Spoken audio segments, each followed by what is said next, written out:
ఇంకా వాళ్ళు జనాలు ఎంత ఇదిగా ఉన్నారంటే వాళ్ళు ఏం చెప్తున్నారంటే తెలంగాణ వచ్చిన తర్వాత ఎక్కువైంది అంటున్నారు. 100% బిఫోర్ భయపడ్డారు, అసలు ఆ ఆలోచన కూడా వాళ్ళకి లేకుంటుండే. పెనంలోకి పోయి పొయ్యిలో పడ్డట్టు అయింది. 100% పొయ్యిలో పడి కాలుతున్నాం ఇక్కడ మనం కాలుతున్నాం. కానీ వాళ్ళు మాత్రం అద్భుతంగా ఉన్నారు. వాళ్ళు గత 10 ఏళ్ళు మాత్రం తెలంగాణను నరకయాతన చేసారు, ఒక పిశాచుల పాలన చేసి పడేసిండు కేసీఆర్ అంటాడు. కేసీఆర్ కుటుంబం మొత్తము రాక్షసులు రాబందులు అంటారు చూసిన ఎన్నన్నా తక్కువనే వాళ్ళని అంత నాశనం చేశారు. కొంతమంది వందిమాగదులు ఉడుతుండొచ్చు, కానీ ఇప్పుడు ఒక్కసారి చూడు పోయి హైదరాబాద్లో ఎన్నెన్ని పోయినా ఏం సంగతి ఏందనేది తీస్తే నీకు అర్థమవుతుంది. లక్ష నాగాలు నువ్వు అన్నావు కదా, మరి వాళ్ళు ఎందుకు పోతలేవు? పోలే కదా, పోయి అడిషనల్ భూమి ఇచ్చి పోయి ఆయన దగ్గర కూర్చొని దావతులు చేసుకొని ఇలా మేము చెప్తున్నాం 18 ఫీట్ల గోడ కట్టిండు ఆయన ఇంటి పక్కకు, నాలాను ముంచి కట్టిండు. చలో దమ్ముందా పోయి నువ్వు ఆ పని చేయి, అటువంటి పనులు చేయాలి ఇప్పుడున్న ప్రభుత్వం. ఫిలిం సిటీయా? ఎస్, రామోజీ ఫిలిం సిటీలో రామోజీ ఫిలిం సిటీ చెర్లను చుట్టూ ఎట్లా పెడతాడు? ప్రైవేట్ ఎట్లయితుంది? డాక్యుమెంట్స్ మార్చి ఇవన్నీ మార్చి ఏదైనా చెరువు కన్నా ప్రైవేట్ ఎక్కడో అక్కడిక్కడ కొన్ని ఎడ్జెస్లలో ఉంటుంది, కానీ ఎంటైర్ చెరువులు ఉంటాయా? పెద్ద చెరువు పెద్దది, అది ఇందిరాసాగర్ కూడా పెద్ద చెరువులు అవి. అవి ఎట్లా ప్రైవేట్ ప్రాపర్టీ విలేజ్ కిందకి వస్తాయి అవి. అక్కడ 3-4 విలేజ్ అయితే ఆల్రెడీ అందులో కంప్లీట్ గా మునిగినాయి. హైవే పక్కకే ఉంటుంది కదా అది, ఆ ఊర్ల పేర్లు ఉన్నాయి. కానీ సో 3 ఊర్లు పైన ఉన్నాయి. సో అవంతా ఇప్పుడు వీడియోలో అయితే చాలా క్లారిటీ ఉంది కదా. సో లోపలికి కూడా పోనిచ్చారు. వాటి మీద పడాలా, పెద్దోళ్ళ మీద నువ్వు ఫస్ట్ పడు. ఎవరెవరైతే ఇప్పుడు ఆదర్శవంతులు, ఇప్పుడు నాగార్జునది ఉన్నది. ఇప్పుడు రియల్ ఎస్టేట్ కంపెనీలు కూడా మై హోమ్ కానీ, మెగాది కానీ, వాసవి కానీ, ఇప్పుడు వీళ్ళందరి మీద పడాలి కదా. అందరు రాజపుష్ప కానీ ఇట్లాంటి ఇప్పుడు వీళ్ళందరి దగ్గర పేదోళ్ళు కొనేటి ఉండే అనుకో, వాళ్ళ దగ్గర తీసి కట్టిపోయినరి. వీళ్ళంతా పెద్ద బిల్డర్సే కదా, బడా బాబులే కదా వీళ్ళంతా కూడా. ఎట్లా వచ్చినాయి వీళ్ళకు వాటి మీద అంటే దాని వెనుక మొత్తం ఉంటుంది, కింద నుంచి మీద దాకా అందరూ పైన మొత్తం దొంగలు అయిపోయి పంచుకున్నారు. పేదోని తెలియదు, అందుకనే పెద్ద డిస్పారిటీస్ అయిపోతున్నాయి. 1% వాళ్ళు 40% వెళ్తూ ఇట్లా పోతుంటే ఇంకా పెరుగుతూనే ఉన్నది. అది మొత్తం వెల్త్ మొత్తం పెరుగుతున్నది. అంటే వీళ్ళ దగ్గరనే అక్యుములేట్ అవుతున్నది అంత వెల్త్ మొత్తం అక్యుములేట్. అంటే మేము ప్రభుత్వాలను ఎట్లంటే అట్లా మేనేజ్ చేస్తాము. ఇలా మేఘా కృష్ణారెడ్డి మీద ఈ ప్రభుత్వం వచ్చినాక ఏమైనా చేసిందా? గత ప్రభుత్వం మీద బొచ్చడు అలిగేషన్స్ మనం కూడా బొచ్చడు మాట్లాడినాం. వీళ్ళు మరి ఇన్ని రోజులు అయింది, 8 నెలలు అయిపోయింది, వీళ్ళు కూడా ఏం చేస్తలేరు కదా ఇప్పటిదాకా. చేయాల్సిన అవసరం ఉన్నది. ఇటువంటి వాళ్ళందరి భరతం పట్టాలి. పట్టినప్పుడు చిన్న బిల్డర్లకు చిన్న బంగ్లాలు ఏదో 10-20 ఇప్పుడే గులగొట్టకూరి నాయన, మీరు ఇప్పుడే గులగొట్టకూరి. దాని ఇంకా చాలా ఉన్నది, కష్టం ఉన్నది, కాయ కష్టం ఉన్నది. వాళ్ళకి ప్రత్యామ్నాయం ఎక్కడైనా వాళ్ళకి షెల్టర్ కూడా చూపియండి. ఇలా నువ్వు ఎన్ కన్వెన్షన్ గులగొట్టంగానే ఎంప్లాయీస్ అందరూ వచ్చారు. 3,000 జీతం కాడికెళ్ళి హైయెస్ట్ జీతం ఏంటంటే 15,000 జీతం. ఆయనేమో నీకు ఆ సంవత్సరానికి 200 కోట్ల పైన సంపాదిస్తాడు. ఇలా మొత్తం తిప్పి కొడితే 100 మంది ఎంప్లాయీస్ ఉండరు కావచ్చు. ఆ 100 మందికి తలా 1 కోటి రూపాయలు ఇవ్వగలుగుతాడా నాగార్జున? ఇవ్వాలి. గవర్నమెంట్ కూడా అటువంటి ఒత్తిడి చేసి ఇప్పుడు వాళ్ళ మీద కేసులు పెట్టి నువ్వు ఇన్నేళ్ల నుంచి నువ్వు ఎంత చేస్తున్నావు, ఎన్ని సబ్మిట్ చేసినావు, ఏం పెట్టినావు అని మొత్తం తీస్తే లెక్క. ల్యాండ్ కూడా తీసుకోవాలి కదా గవర్నమెంట్, చెరువు కిందకి తీసేసుకోవాలి. 100% తీసేసుకోవాలి. అదంతా మొత్తం తీసుకుంటేనే కదా ఇప్పుడు ఏ సావులైనా ఎనీ ఇన్కన్వీనియన్స్. ఒక మనిషికి ఈవెన్ ట్రాఫిక్ జామ్ అయ్యి ఒక 10 నిమిషాలు అర్ధగంటనో ఆయన ట్రాఫిక్ జామ్ ఇరిగిపోతే ఆయన జీవితంలో ఒక అర్ధగంట కోల్పోయినట్టే కదా. అట్లా ఎన్ని గంటలు చిన్నగా రోడ్ల మీద నీళ్ళు వస్తే 4-5 గంటలు నరకయాతన చేస్తున్నారు. అందుకే జనం ఇవన్నీ చూసే వెక్స్ అయిపోయి జనం కూడా రోడ్ల మీదకి వస్తున్నారు. ఇవి కొంతమందే, వీళ్ళు ఎక్కువ మంది ఏం లేరు, కొంతమంది. ఇప్పుడు మొన్న అసలు ఎందుకు సిటీ ఆఫ్ లేక్స్ పోయి సిటీ ఆఫ్ ఫ్లడ్స్ ఎందుకైందని చెప్పి ఆ నేషనల్ లెవెల్లో ఎంక్వైరీ చేస్తే దాదాపు ఒక 3 ఏళ్ల కింది వరకే 15,000 ఇల్లీగల్ స్ట్రక్చర్స్ ఉన్నాయని చెప్పని వాళ్ళు చెప్పారు. ఇప్పుడు ఇంకొక 5-6 వేలు పెరుగుంటే 20,000 పెరగవచ్చు. ఈ 20,000 ఎక్కడెక్కడ ఉన్నాయి, ఏమేమి ఉన్నాయి ఈ స్ట్రక్చర్స్? మెయిన్గా ఏంటంటే మెయిన్ అబ్స్ట్రక్షన్స్ మాత్రం ఈ ఫామ్ హౌస్లు విలాసాలా కట్టుకున్నట్టు వాటి ఉన్నాయి కంప్లీట్. మీరు క్లబ్స్, పబ్స్, ఇవన్నీ ఈ కల్చర్ మొత్తం వచ్చింది ఇదంతా. అంటే నేను ఒక ఉదాహరణ ఏంటంటే హైదరాబాద్, నేను లింగ్లో ఒక ఎగ్జాంపుల్ చెప్తాను. చీఫ్ ఎలక్షన్ కమిషన్ లింగ్లో ఉండే కదా, అని ఇక్కడ ప్రగతి నగర్లో ఉంటాడు. తన దగ్గరికి తనతో ఒకసారి మేమిద్దరం ఒక స్టేట్ షేర్ చేస్తే, నేను అరే మీరేంది ఇక్కడ ఉన్నారా, ఎక్కడో నార్త్ ఈస్ట్ స్టేట్స్కి వెళ్ళి వచ్చినాను, మీరు ఎందుకు ఇక్కడ ఉన్నారంటే the most beautiful city, the city that I like most is Hyderabad అన్నాడు. అరే ఎందుకు సార్ అంటే, హైదరాబాద్ అసలు సిటీ భారతదేశంలో ఇక్కడ లేదబ్బా అన్నాడు.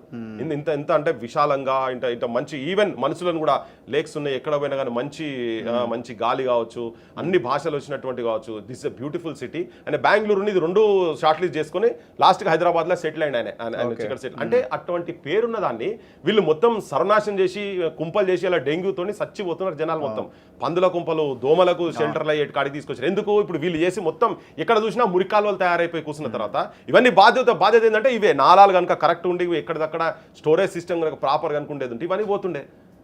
అందుకని డ్రైనేజ్ సిస్టమ్ చక్కగా లేదు, ఏ సిస్టమ్ చక్కగా లేదు. జనం కూడా ఏంటంటే ఇక పైసలకు ఓట్లు వేసుకునే వరకు మొత్తం సర్వనాశనం అయ్యి ఈ బడాబాబులు ఎవరెవరైతే ఫస్ట్ మేఘా కృష్ణారెడ్డి అనుకుందాం, రాజపుష్పై కావచ్చు, మొత్తం తీయాలి కదా, అవన్నీ తీసేసి ఎంక్వైరీలు చేసుకొని పట్టుకొని ఎక్కడెక్కడ నుంచి నువ్వు ఏమేమి కబ్జాలు చేసినావు. కానీ పేదోళ్ళ సైడ్ మాత్రం పోవాల్సిన అవసరం ఇమీడియట్ గా మాత్రం పెట్టుకోవద్దు. సో మీలాంటి వాళ్ళు ఏం చేయబోతున్నారు దీని మీద? మేము చాలా రోజుల నుంచి దీని మీద పని చేస్తున్నాం, కానీ ఇన్ని రోజులు అరణ్య రోదనం అయిపోయింది. జనం కూడా ఇంటుండే ఇవి ఐఐటి ఉంటాయా సచ్ఐటి ఉంటాయి అనే లెక్కలు ఉంటుండే. ఇవాళ అట్లీస్ట్ ఒక వాతావరణం ఇప్పుడు హై వోల్టేజ్ కాడికి వెళ్ళిపోయింది. హైడ్రా వచ్చిన తర్వాత జనం లోపల కూడా ఈ చర్చ మొత్తం స్టార్ట్ అయింది. ఎస్ ఇది జరగాల్సిన అవసరం ఉన్నది.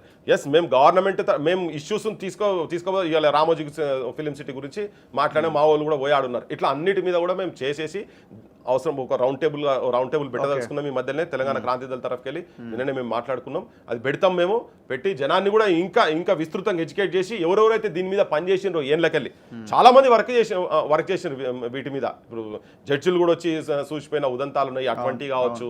ఇటువంటి వాళ్ళందరినీ మేము పిలిచి ఒక దగ్గర కూర్చోబెట్టి జనానికి ఇంకా విస్తృతమైన సమాచారము శాస్త్రీయ కోణంలో కూడా ఎట్లా వీటి మీద వర్క్ చేసిండ్రు, వీటిని కాపాడుకుంటే మనకి ఎట్లా లాభాలు జరుగుతాయి. నేను ఒక పాలిటిషియన్ మాట్లాడుతున్నాడు, అరే నువ్వు నెక్లెస్ రోడ్ ఆయనే చక్కగా చూసుకోరని ఆయన అంటే, నువ్వు నెక్లెస్ రోడ్ కూడా దాని మీదనే కట్టినా. అరే నెక్లెస్ రోడ్ నువ్వు పబ్లిక్ గురించి కట్టినావు, ఇంతకుముందు పబ్లిక్ వాడేటందుకు, నీ ప్రైవేట్ దాని గురించి కాదు కదా అది చేసింది. ఓకే, అట్లీస్ట్ పబ్లిక్ యూటిలిటీకి సరిపోతలేదు, ట్రాఫిక్ ఇక్కడ మొత్తం జామ్ అవుతుంటే దానికి చేసిరు కావచ్చు. అటువంటి కొన్ని ఏమైనా ఉంటే అవి మాఫ్ చేయొచ్చు, అది వేరే విషయం. కానీ నువ్వు మొత్తం తీసుకొచ్చి నీ కాలేజీలు, స్కూళ్ళు, నీకు సంబంధించినటువంటి అంటే ఆర్థిక పరమైన అన్ని తీసుకొని రియల్ ఎస్టేట్ వెంచర్లు మొత్తం తీసుకొచ్చి పెడితే వాటిని ఎంత డిస్మాంటిల్ చేసిన అవసరం, ఇవన్నిటి మీద సమగ్రంగా చర్చ. ఇప్పుడు ఎవరు అరే కాలేజ్ ఎందుకు కూలగొడతారు, ఎందుకు కూలగొట్టాల్సిన అవసరం ఎట్లా ఉన్నది, దాంతో జరిగే నష్టం ఏందని జనాల లోపల చెప్పాలి కదా. ఆ ఇన్ఫర్మేషన్ చేసేందుకు మీలాంటి వాళ్ళని కూడా అందరినీ తీసుకుపోయి, ఇప్పుడు చాలా రోజులు చేస్తున్నారు కదా, తీసుకుపోయి జనానికి కూడా ప్రాపర్గా ప్రతి దాని మీద ప్రతి ఒక్క చెరువు మీద ఇన్ఫర్మేషన్ ఉండాలని కాదు, కానీ పెట్టుకొని మేజర్ ఎక్కడెక్కడైతే నష్టాలు జరిగినాయో. ఫిరంగినాలా ఉన్నది, దాంతో ఫిరంగినాలా బంద్ అయితే ఏమేమి నష్టాలు జరిగినాయి అవన్నీ మొత్తం స్టాటిస్టికల్ డేటా తోటి. కేటీఆర్ ఫామ్ హౌస్ కట్టిన తర్వాత అయితే డ్రైనేజ్ మీద నువ్వు బట్టి స్లాబ్ వేసుకొని నువ్వు కట్టేసినావు కదా, దాంతో ఎంతమందికి నష్టపోతున్నారు, దాంతో ఎంతమందికి ఇబ్బందులు అవుతున్నాయి, అసౌకర్యాలకు గురవుతున్నారు. ఇవన్నీ మేము జనం లోపలికి తీసుకుపోతాం, జనం లోపలికి చెప్తాము, జనం గురించి ఫైట్ చేస్తాం. ఇదే తెలంగాణ పంచాయతీ ఇది కదా అసలు. ఈ భూముల పంచాయతీ, వనరుల దోపిడీ, ఇదంతా అదే కదా. ఇదంతా జరుగుతున్నది మొత్తం ఇలా తెలంగాణలో ఉన్నారు, ఆంధ్రోళ్ళు ఉన్నారు, అందరు కలిసి కట్టుగా అందరు ములాఖాత్ అయ్యి చేసినవి. తెలంగాణ అందరూ మామూలు జనం కాదు, పాలిటీషియన్స్, బిజినెస్ పీపుల్, సినిమా వాళ్ళు కావచ్చు, పెద్ద కానీ ఇప్పుడు మనం హిమాయత్ సాగర్, ఉస్మాన్ సాగర్ అటు చుట్టూ తిరిగితే లీడర్ల ఫామ్ హౌస్లన్నీ గోడలు ఆనుకునే ఉన్నాయి. ఇర్రెస్పెక్టివ్ అంటే పార్టీలతో సంబంధం లేదు. ఇక ఇక్కడ బీఆర్ఎస్ అయింది, ఇక్కడ కాంగ్రెస్ అయింది, అవతల ఇంకొక ఆయనది, అవతల ఇంకో ఐఏఎస్ది, ఇట్లా చుట్టూ అది తెలిసి వీళ్ళు ఇక్కడ తన్నుకుంటుంటారు, అడిగిపోయి అంతా కలిసి ఉంటారు. ఇక్కడ ఎవరు చూడడు కదా, ఇక చట్టం ఈ గోడ దుంకుతా అయినా ఆ గోడ దుంకుతా. అదే మొత్తం వీళ్ళంతా ఈ దొంగలు కలిసి ఊర్లు పంచుకున్నట్టు ఈ రాజకీయ నాయకులు, ఐఏఎస్ ఆఫీసర్లు, పెద్ద ఐపీఎస్ ఆఫీసర్లు, వీళ్ళందరి ఫామ్ హౌస్లు మొత్తం గానే ఉన్నాయి. వాళ్ళంతా మొత్తం ఎందుకంటే బయటికి రాగానే షాయ్ తాగుకుంటా వాళ్ళకు గండిపేట కనిపించాలి. జనం ఎవడన్నా తావని ఎక్కడ తావని, ఆయన సిగరెట్ తాగుకుంటే సిగరెట్ వినిపిస్తే అటు మొత్తం గండిపేట కట్ట కనిపించాలి, మంచి గాలి రావాలి, వాళ్ళకు గ్రీనరీ కావాలి. ఇవన్నీ విలాసాలు అవే కదా. లాగులు వేసుకొని కూర్చొని సాయంత్రం పూట కాగానే బకార్డి రమ్ము పెట్టి బరముడా లాగులేసి ఇట్లా తాగుతుంటే వాళ్ళకి అది ఎంజాయ్మెంట్. జనం ఎక్కడన్నా తావని, జనం ఎంత అసౌకర్యాల పాలు కానీ, జనానికి మంచినీటి రాకపోని, జనానికి మురికి నీళ్ళు ఇయ్యని, వీళ్ళకి ఏం సంబంధం లేదు. వాళ్ళ కుటుంబాలు, వాళ్ళ పిల్లలు మాత్రం వాళ్ళు మంచిగా ఉండాలి, వాళ్ళ ఆస్తిపాస్తులు మాత్రం మంచిగా ఉండాలి. అవి అయితే అందరు పాలిటీషియన్స్ గోడ పక్కకు, ఇటు పక్కకు కూడా, అటు పక్క కూడా, వీళ్ళు అందరు కలిసి ఉంటారు. అబ్బా దందలకాడ చేసినా కూడా అందరు కలిసే ఉంటారు. నువ్వు వాళ్ళకి సంబంధించిన ఏమన్నా ఎప్పుడైనా చర్చలు జరిగినాయా? వాళ్ళు ఇలా మాట్లాడితే పొద్దుగాల ఆమె తీసుకోవాల్సిందే, కూర్చోవాల్సిందే. ఎవడన్నా అసలు అక్కడ పోయి గన్ని వేల రూపాయలు పెట్టి కొనే సిచ్యువేషన్ అసలు పేదోళ్ళు ఎవరన్నా?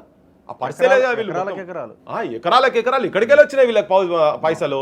ఇప్పుడు హరీష్ రావుకున్నది అందరికి ఉన్నాయి, స్లిప్పర్లు వేసుకొని తిరిగేది వీళ్ళంతా. ఎట్లకెళ్ళి వచ్చినాయి ఇట్లా కోట్ల రూపాయలు ఎక్కడికెళ్ళి వచ్చినాయి వీళ్ళందరికీ? బయట దేశాలలో బంగ్లాలు కొనుక్కున్న కాడికి ఎట్లా పోయినరు? ఇవి జనం పైసలు, జనంకి అర్థమై వస్తలేదు. అర్థమైనా కానీ వాళ్ళ ప్రత్యామ్నాయం లేకుండా కూడా పోతున్నది. ఇవన్నీ జనాన్ని కూడా తీసుకుపోవాల్సిన అవసరం, తీసుకుపోతాం. నెక్స్ట్ మరో అంశం, కవిత రిలీజ్ అయింది.